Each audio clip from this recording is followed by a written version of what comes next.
afternoon, ladies and gentlemen. Thank you for joining us today. My name is Michelle Rannick-Hicks, and I'm the editor of Destinations of the World News, a luxury travel magazine, and one of the media partners here at ATM. No doubt you've had a very busy morning of appointments. I hope they've been prosperous. It's now time to sit down and listen to what I hope is going to be a very interesting discussion on the evolution of luxury travel. In particular, the evolution of the luxury traveller. In the next hour, we are going to attempt to profile the ever-changing, increasingly discerning luxury traveller. We're going to talk about their expectations, some of the trends, and some of the ways in which the travel industry is responding and catering to these demands and trends. Joining us today, we have a panel of very distinguished hospitality experts, and each will be sharing their insights into 4 trends that we've identified: the growing importance of gourmet travel, the demand for spa and wellness experiences, the increase in experiential travel, and also the growing demand for independent luxury properties. Let me introduce them for you. You can see the pictures up there on the screen. We have Haute, the Senior Director of Middle East for the leading hotels of the world. A hotel collection with 375 hotels in 75 countries. Haytham has quite an illustrious background in hospitality. He's worked with Jumeirah and Rosewood for many years, and he joined Leading Hotels of the World in 2008, and he has a huge passion for luxury travel. He's going to be sharing some insights from a survey called Curious Traveller, and also talk about the demand for independent luxury properties. Welcome. Next we have Irene Forte. She's the Brand and Development Manager for Rocco Forte Hotels. She's the daughter of Sir Rocco Forte, who is the founder and chairman of the group. And since graduating from Oxford, she's worked at Brown's Hotel in London and Vajura Resort before joining the central team in 2013. And she's here to talk about the brand-wide spa proposition at Rocco Forte Hotels, which actually just launched in January. Welcome. Next we have Michael Hobson. He is the Chief Marketing Officer for Mandarin Oriental Hotel Group. Michael has more than 30 years experience in hospitality, so he has a lot of experience to draw from. And he's overseen the group's sales and marketing strategies globally since 1994. And he's here to talk about dining and how the group is catering to the Epicurean traveller. Welcome, Michael. Next we have Simon Cameron, who is the founder and managing director of Lightfoot Travel. Simon founded Lightfoot Travel in 2009. It's an award-winning luxury tour operator specialising in tailor-made holidays. And he's going to talk about the growth of experiential travel. I'm going to come over and join you now.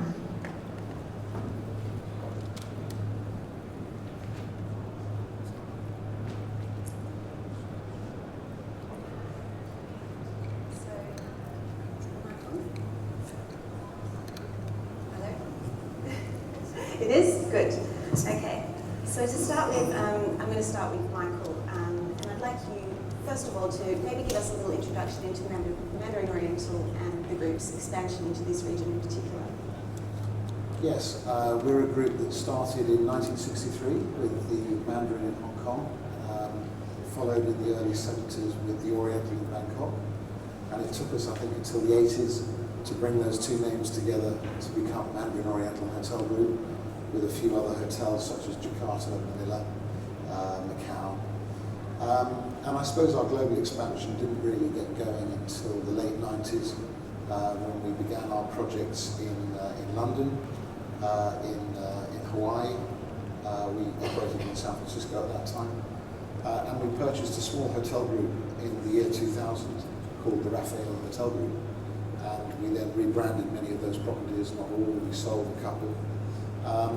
And today we're operating 29 hotels with another 17 under development. Some of those may fall away as in these more challenging economic times, but suffice to say there are at least 10 which are very much under construction as we speak. two of which are here in the region. I go to Doha tonight, and we open a hotel in Doha, hopefully a year from now. And certainly the construction is well out of the ground already.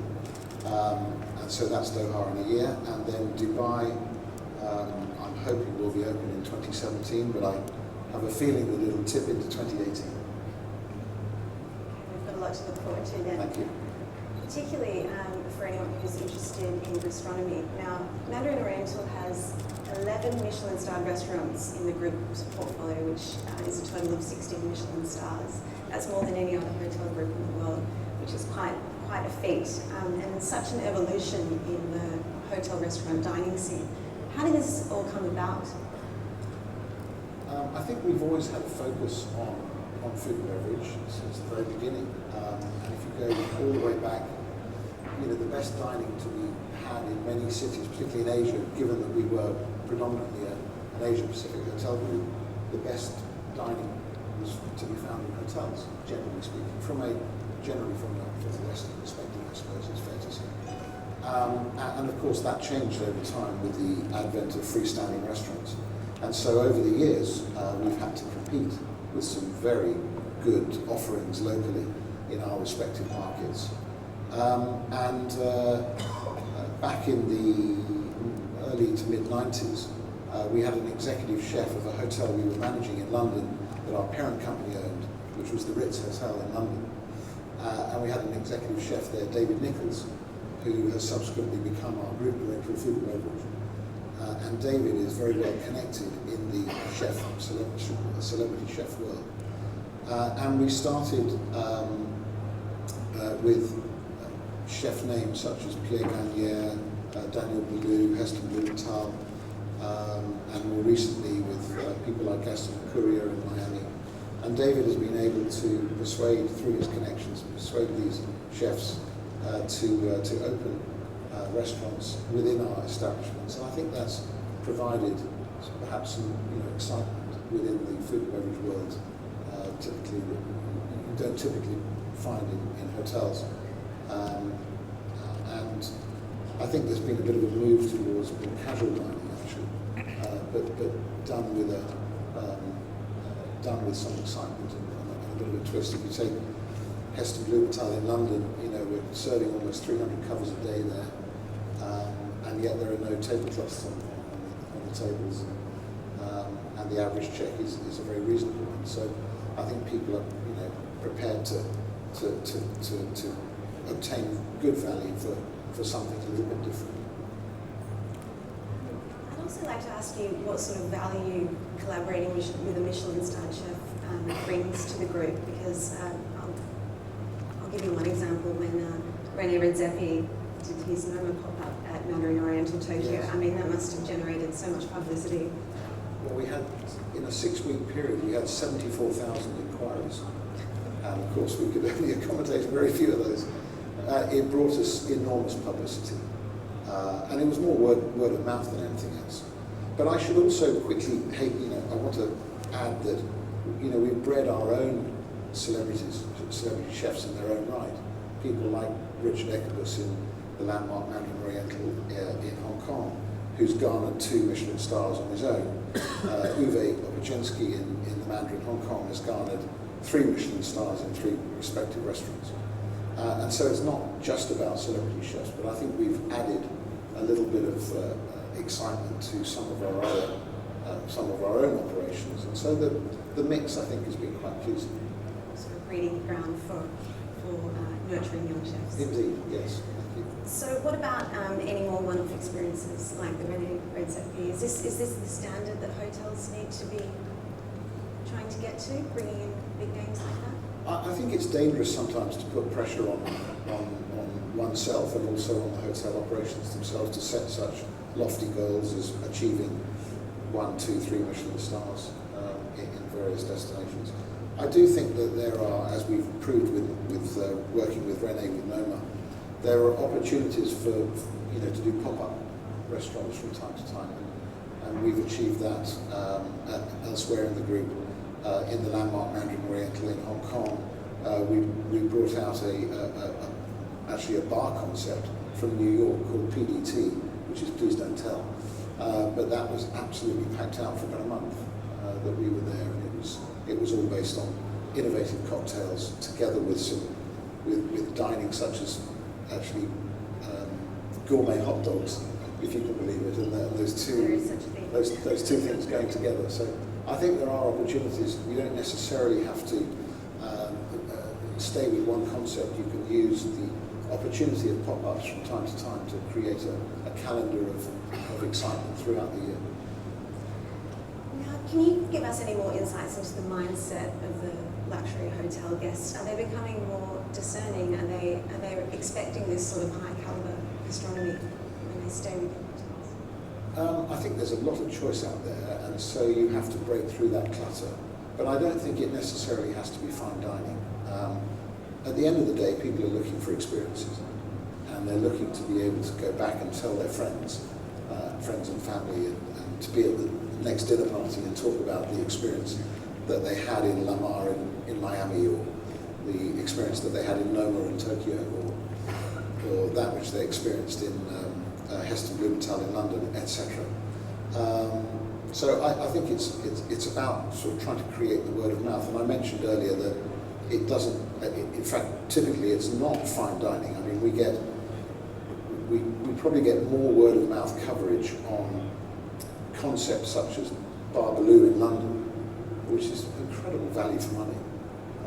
To be able to dine in Barbaloo without alcohol, without wine. Wine always skews the total, but if you just look at just the food cost in an outlet like Barbaloo, you're probably looking at around 60 to 80 pounds for two. So it's incredibly good value with very well prepared, good food out of the pan onto the plate. And I think that's actually coming back more than anything, as opposed to very, very fine dining. But there is still a market for very fine dining, and particularly I think the Chinese outbound market, which is an enormous market for the world at large, they are very interested in fine dining, perhaps more than any other nation on earth, I believe. And you mentioned obviously the pared back casual dining. Are there any other trends that you're noticing? Fewer venues, anything like that? I think, yes, I think it's about having the right mix in the hotel and not obviously having outlets that compete with each other. I think the trend actually in our business is perhaps not having more than one or possibly two celebrity type restaurants within one development, because there is a lot of choice. These are expensive establishments to get up and running and to build and to operate, and so one, like in all businesses, one needs to see a good return on the investment. I might get you to chime in here. How much importance do guests staying with leading hotels of the world place on gastronomy? Very, very important also. So basically, the gastronomy is one of the most biggest assets that the hotel has to offer. And basically, as a traveler, you kind of expect it. When you go to a luxury hotel, you're expecting nice restaurant, Michelin restaurant, all these things. So definitely, we did kind of like a study about curious traveler. We're kind of focusing on this now. And basically, we were surprised that 81% of them mention it, that they spend much more on restaurants when they travel. So which means there is these kind of things, and I completely agree also, gonna have to have different restaurants, not to compete inside of yourself and kind of to experience. One thing also extremely important, because a traveler becoming more adventurous, is kind of to experience different and to have also a sense of place, to have these restaurants which really reflect the food of a country or a city where we're traveling. So definitely very, very, very important, and it has to be the same level.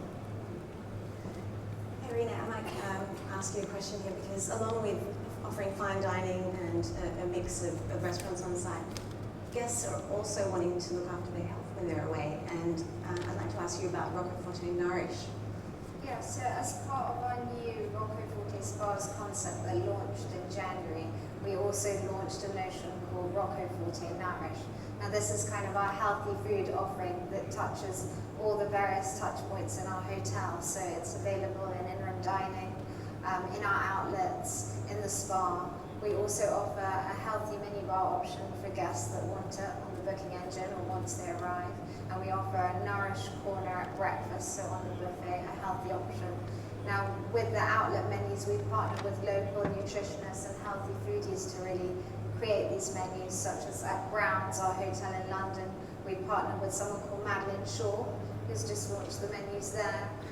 In Hotel Astoria, we partnered in Russia with someone called Just For You. So we partner with different local nutritionists to still retain that sense of place, as Hatan mentioned. But really because it's a trend that we're seeing and people are increasingly kind of asking for it. And I think it was inspired firstly by the fact that pre-Rocoforte Nourish, I travel almost every week for work, and I was finding myself, ruining my existing healthy routines and eating all the Kit Kats from the mini bars. And I was going, well, wouldn't it be nice if we could have like a healthy mini bar with all my favorite treats? And kind of that's what it stemmed from. But I think if you look at in the 2016 Global Drink Trend Report by market research company Minter, 8 out of the 12 trends identified related to health and well-being. And also if you look at like the top selling 20 books on Amazon in the UK, 90% of them are on healthy eating. So we really need to cater for these existing health conscious guests and also capture this growing segment that's really demanding it. I can certainly relate wanting to stay healthy while on the road. It's often difficult. Simon, what about on the luxury travel experiences front? Are you finding that travellers are requesting more gourmet experiences or becoming more fussy with their food on safari, for example? Well, absolutely. I mean, we're headquartered in Singapore, so they're absolutely food obsessed. So when they travel abroad, gourmet is extremely important. And whilst it's very important that the hotel they go to, has a great restaurant, it's also location. So, for instance, if you were staying at Brown's Hotel in London, in Mayfair and St James's, I think has 23 Michelin-starred restaurants in walking distance. So it's not just about the hotel; it's about the surrounding region. But we sent a load of private bankers to the Mandarin Oriental in New York, 80 last year, on a corporate trip, and they had they requested Michelin-starred restaurants, but they also wanted speakeasies and bars and this sort of thing. But they had their conference one day in the Mandarin Oriental, and rather than give them the standard buffet lunch, we arranged for 4 food trucks, New York food trucks, to be parked outside. So there's a lobster truck, a taco truck, etc., and it went down to stores. So food, but it's sometimes wrapped around an experience. It doesn't have to be Michelin-starred. I might stay with you, Simon, here. So you mentioned like for travellers based in Singapore and also Hong Kong and Dubai, so that the 3 very prosperous cities, so you must have a very good insight into the mindset of the luxury traveller. Is it possible to profile them, to let us know who is booking with you?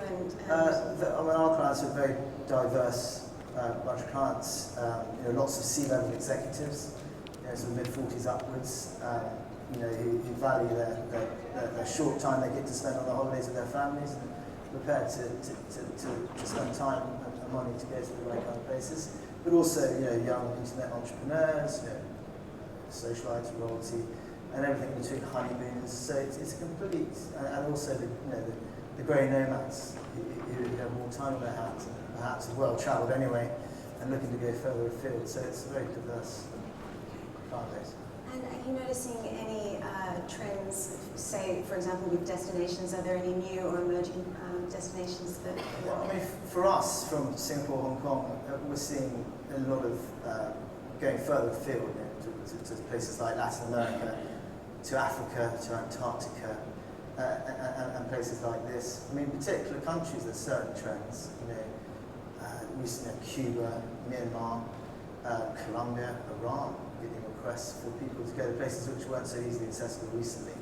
And if they're very well travelled in Europe and elsewhere, they're sometimes looking for if they're looking for adventure and experiences, that's often where they ask, but it's a mix.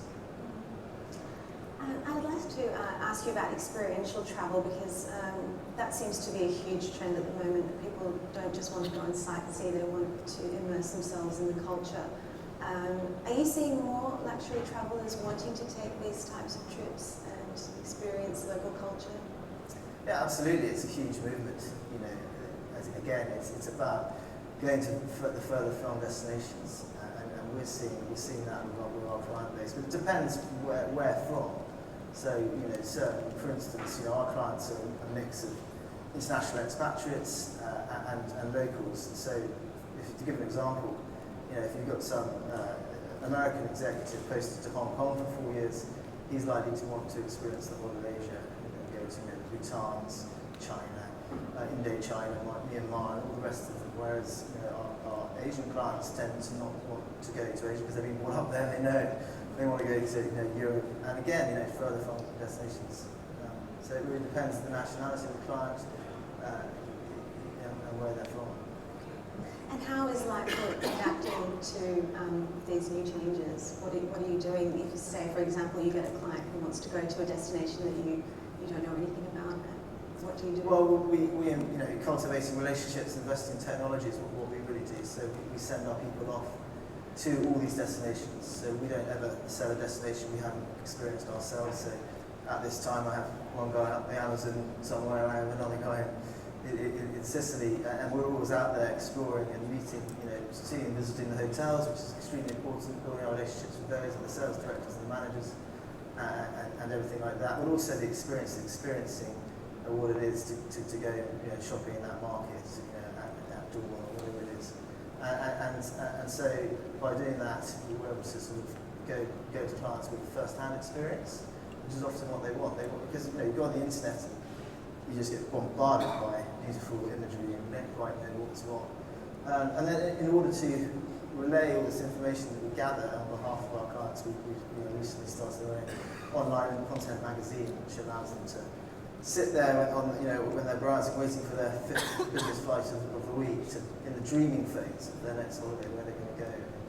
Start with really in-depth articles with concierges from top hotels and this sort of thing, and local, the local truffle hunter or whatever it is, in Tuscany. So to really get under the skin of the destination, and that dreaming phase is really important. And that's technology online enables you to take that right to someone's mobile phone. Absolutely. So we've seen the advent of private jets over the last few years become quite commonplace in luxury travel. Is there anything you're noticing, any other mode of transport or demands or services? Well, private jets, a lot of Abercrombie & Kent, Aman, Four Seasons, we've all launched private jet tours, as are we. So that's kind of lots of people are doing that. But I think it's the small touches, things like Wi-Fi, in my view, should be something that's available all the time. It's not something you have to pay for your nose for. It should be like drinking water in a hotel. You should get Wi-Fi, in my view. And that same goes for when you're on you picked up from the airport, or you're on a long commute or drive, you've been driven around the bush or whatever it is. Being connected is very important, I think. And they're requesting any really distinctive experiences, anything very unique?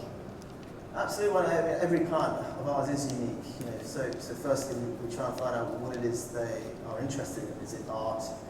Is it literature? Is it food? And then we craft an experience, a holiday around their likes. So everyone's an individual, and I think that the tailor-made travel space, it's about crafting that experience for them. So it's very diverse. We get clients that want to venture, so it's Antarctica. They want to go to Iceland and have tents put up in the middle of nowhere and have an amazing experience around that. Or it could be, in London, in central London, we can create experiential experiences.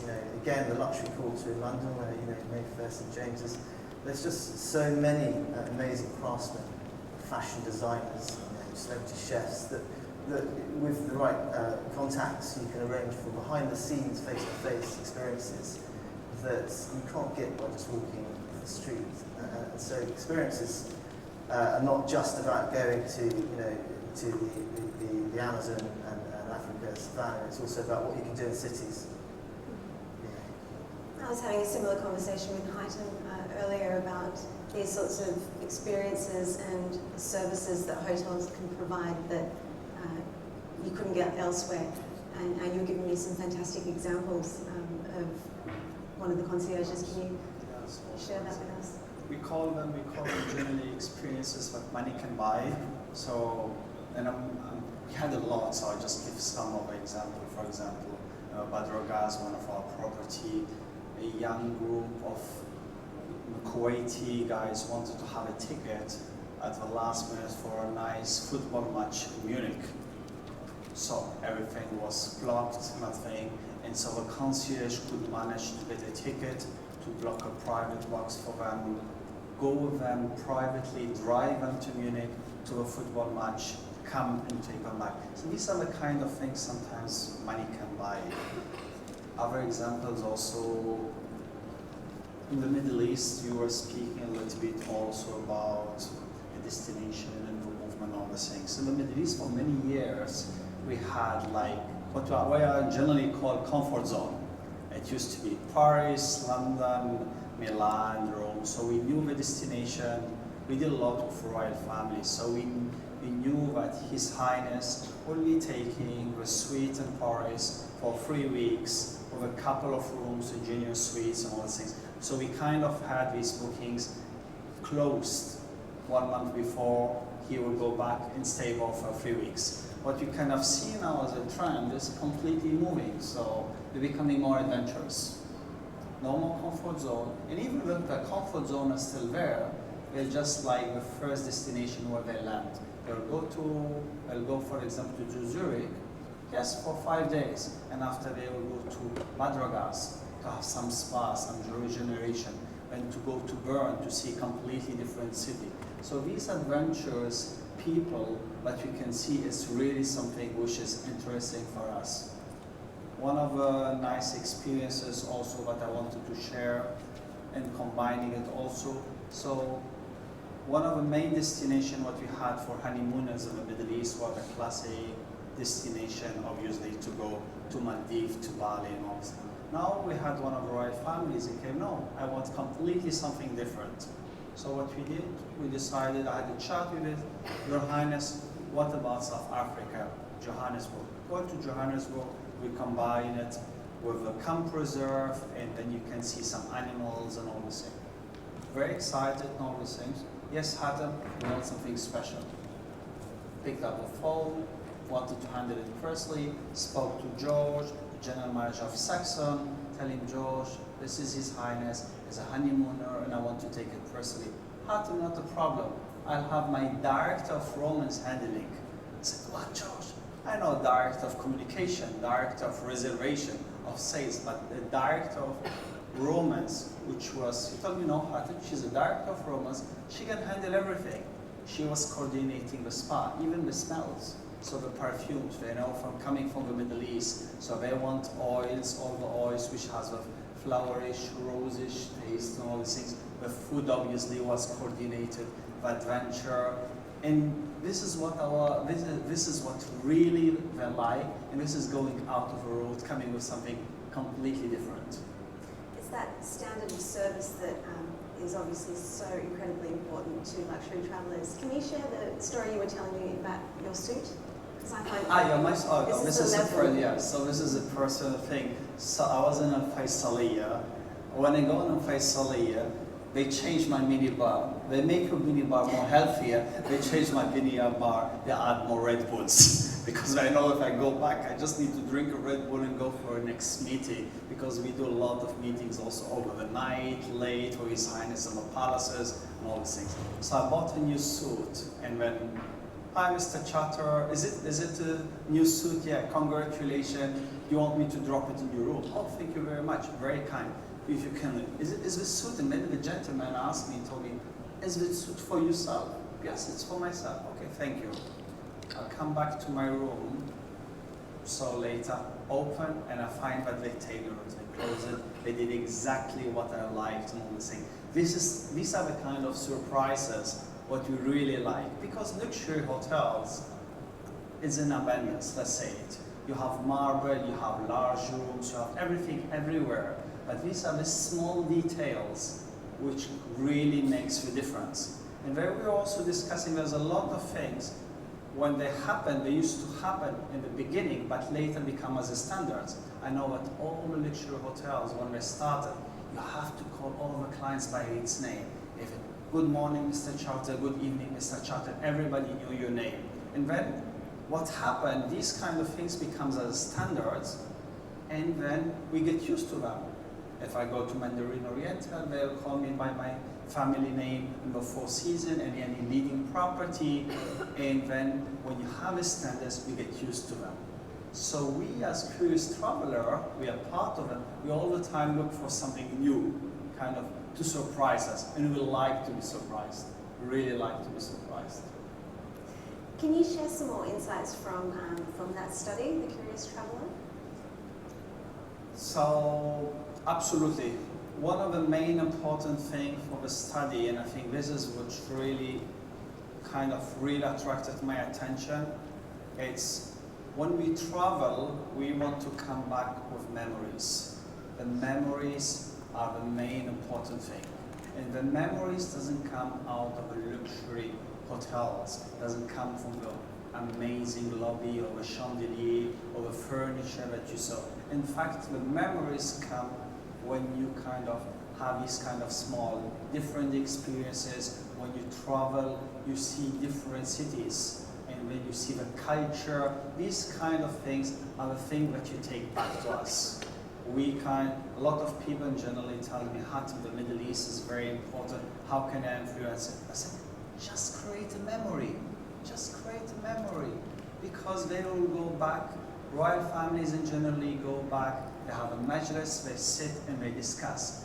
They will not discuss about the luxury chandelier, they have a even much nicer chandelier maybe in their own palaces, but these are the small touches, the memories that we kind of, and everybody takes back and we would like to speak. These are the things that we want after a few years to open and say, I went to New York and this, I had a memory there. These are the memories, very important. And what about wellness? Because that's such a huge trend, as Irina brought up. How important is that to the luxury traveller and for your hotel guests? Absolutely. Wellness is extremely, extremely important. And a lot of people sometimes tell me, Hatem, yes, spa is for leisure. No, spa is for leisure traveler because they like to relax, and it's also for business traveler. In fact, business travelers sometimes use it even more because they use it before a meeting, after a meeting, all these things. And in the Middle East, it's very, very important. Spa, we're getting very in this trend where we can be giving more attention to the spa, to regenerating ourselves.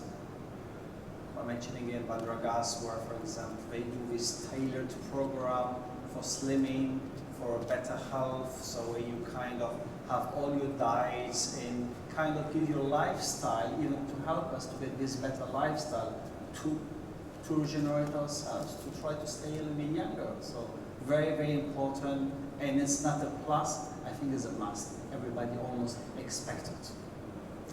Michael, I might get you to chime in here because obviously Mandarin Oriental is renowned for its spas. Are you noticing any trends at all? Yes, I mean, of course I'm bound to say it. I think we sort of set a bit of a benchmark for wellness when we first broke through with our wellness concepts, our spa concepts. And I suppose it fitted our brand very well. Arguably the best service in the world comes from the Orient, and to have Mandarin Oriental as our name really translated, I think, very well into sort of mind and body and wellness in general. And we brought in those early days, we brought in various traditional Chinese medicine type treatments. And that really, I think, garnered a lot of press and a lot of word of mouth. I was just going to say one thing that I don't want to let go. You talk about memories, and I agree with you, but I think it's more about bragging rights, actually. I think people want to be able to get back and brag about what they've done, which is what you alluded to when they get back to their majlis, but it's not just the memory. They also want to tell all their friends and appear, omniscient. But yeah, the trends I think we're seeing more recently, and it's something that we're now focusing on in the spa world, or in the wellness world, is something that our spa director calls mindfulness. And it's people becoming very conscious of their inner selves and spending time for themselves. It's not just about having treatments which are going to help with a healthy body, but also a healthy mind. And we're seeing that more and more. We're seeing a great deal of interest in that area. We're certainly devoting resources to that. We're training our therapists, but also, more importantly, educating our guests about meditation, for example. In fact, our spa director was teaching us the other day about shaking. It's something that I hadn't experienced before, shaking, standing up and shaking for about 10 minutes, shaking every part of your body. And it's amazing how well you feel after you've done that, first thing in the morning, by the way. But all of these, it's finding new ways of creating healthy minds and healthy bodies in this incredibly connected world that we all live in, and finding time for oneself.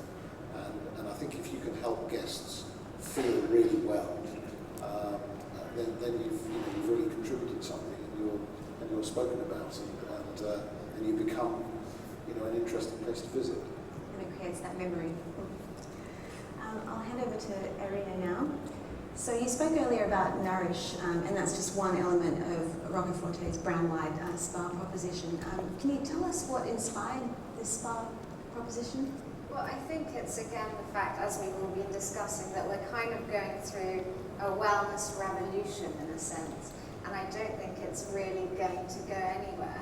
It's going to continue growing because everyone's now so conscious about their health. Everyone's so connected all the time, and when they travel, they either want to be able to continue their existing healthy routines, or they really want to be able to actually switch off, relax, and even take away something new.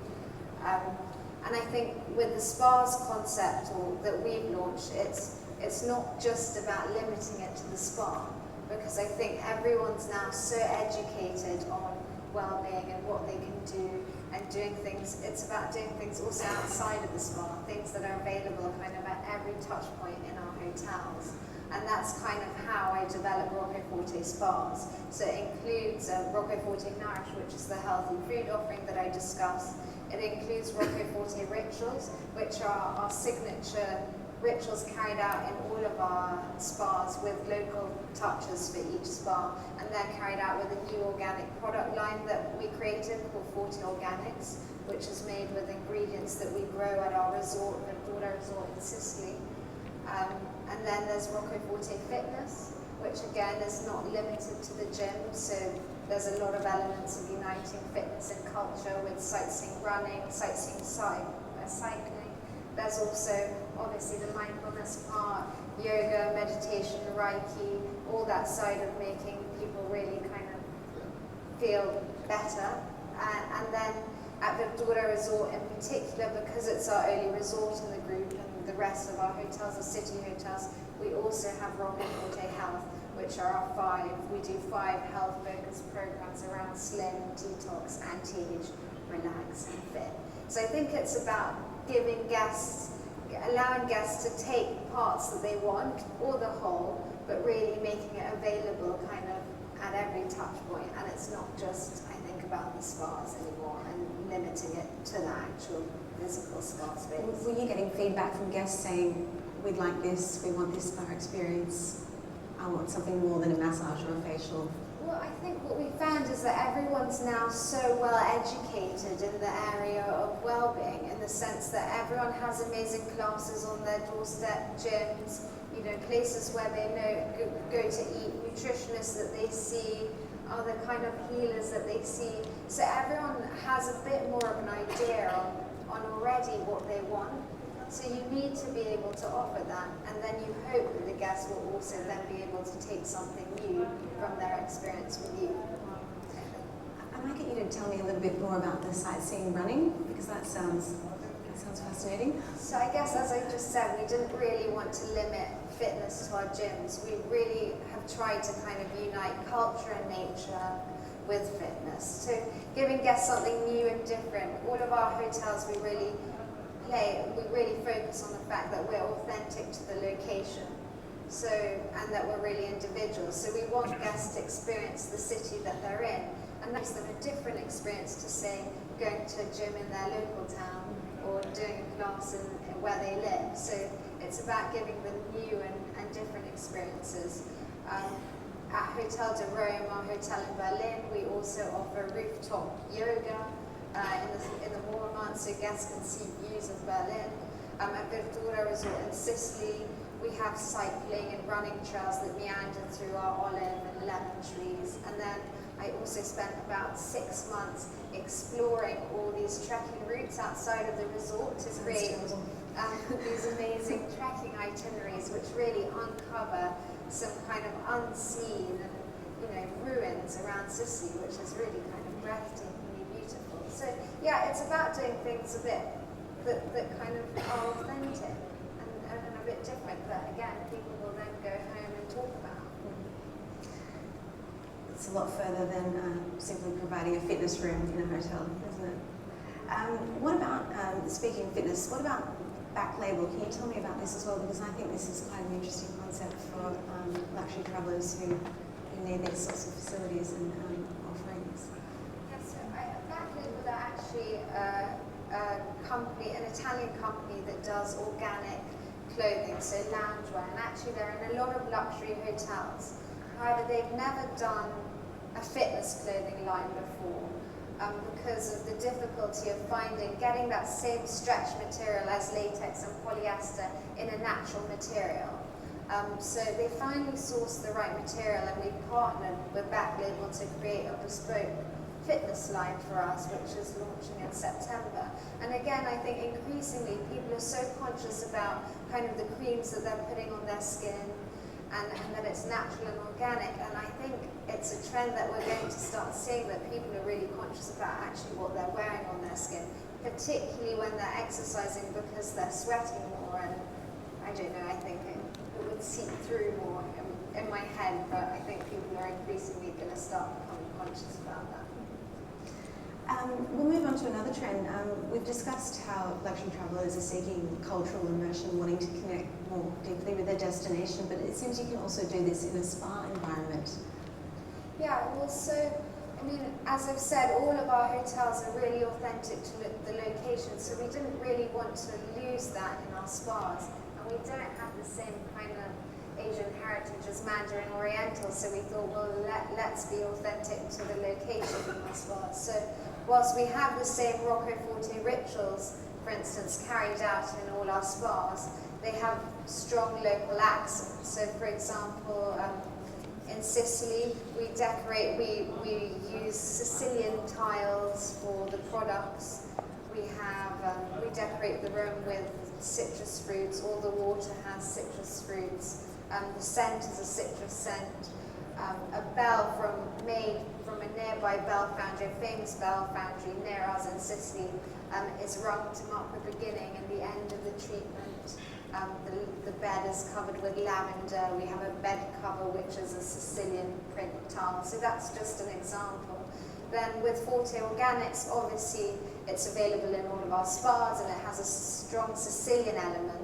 So with that we thought, well, how about we can't kind of have products for every location, it wouldn't make sense. So how about we create special massage oils for each location? So we've got Forte Organics, special massage oils for each of our spas. So for example, at Brown's Hotel in London, we've got a Lady Earl Grey Forte Organics massage oil.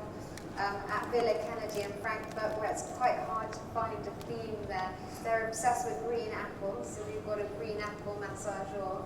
At Verdura, we have a lemon and mandarin massage oil. So those are just some examples. But on top of that, we use my aunt Olga Polizzi, who does all the design for the hotels, ensures that we use local artwork throughout our spas as well, and that the scents really play on the location. So again, at Verdura, for instance, it's citrus scents throughout the spa. And there's a few other. So you can still have a cultural experience while you're having a massage. So overall in the spa market, what do you think luxury travellers are searching for with their spa experiences, based on guest feedback? Well, I think, like I've said, everyone really knows what they want, and I think it's really now about choice. You know, there are those people that just want to eat healthily when they're with you, or that they're gluten intolerant, dairy intolerant, so it's giving them that choice. There are people that want treatments that are authentic to the location, so it's about having treatments that are authentic to the location.